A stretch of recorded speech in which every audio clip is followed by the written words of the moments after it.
Hey, we're replacing this home's fiberglass knee wall insulation with spray foam today, and we're doing it from the outside. We're also doing it from in the garage. So why do we do all this work to take down the siding and go in from the outside of the house?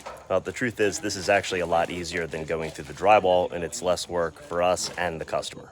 So we've just taken a couple of pieces of siding down. We cut in between a couple of the joists, and now we're going to be able to access this whole knee wall attic space, remove the insulation, and spray foam the back of it. Now for the garage part. So we just prepped the space, we took a piece of drywall down, we pulled our insulation out, and now we can also get up into this knee wall attic space. So this is a master bathroom bonus room, and it's just cold and hot. We're gonna pull this fiberglass out, and we're gonna replace it with 3 inches of closed cell spray foam. We'll do the sheathing over here.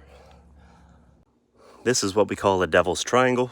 We can actually, thankfully, we can get through there, and we're gonna be able to spray this whole front side of the house by accessing that point. And then there's another one over there that we'll get through. Now, if we were encapsulating this knee wall space and spraying the backside of the roof, we wouldn't be able to use these devil's triangles. We wouldn't be able to access it once we were done. But since we're just spraying the sheathing, we'll be able to get through these areas, do one section, and work our way back to this access point we've made. All right, so now we're on our access point from the outside, which is actually better than a lot of access points to attics on older homes that we go in through like closets and things. Brandon's already in here. He's pulled the insulation out of the knee wall. So this is the other side of the master. There is a shower insert here, or a shower that's built out. This is the bench inside. So we're gonna put foam board in line here, foam board in line there, and then that's gonna allow us to spray foam to the back of this drywall over our foam board. We'll encapsulate all of these joists, and they're gonna have one continuous piece of insulation all the way down the backside of this wall and that wall over there.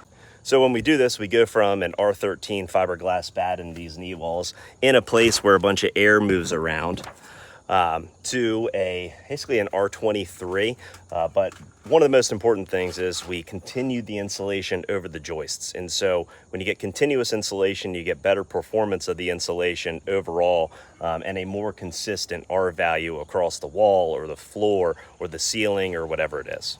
So if you have an uncomfortable bonus room, whether it's your bathroom, living space, whatever it is, maybe a third floor that has knee walls, the short walls like this with an attic on the other side, call FLC. We can make it comfortable and we can make it energy efficient too.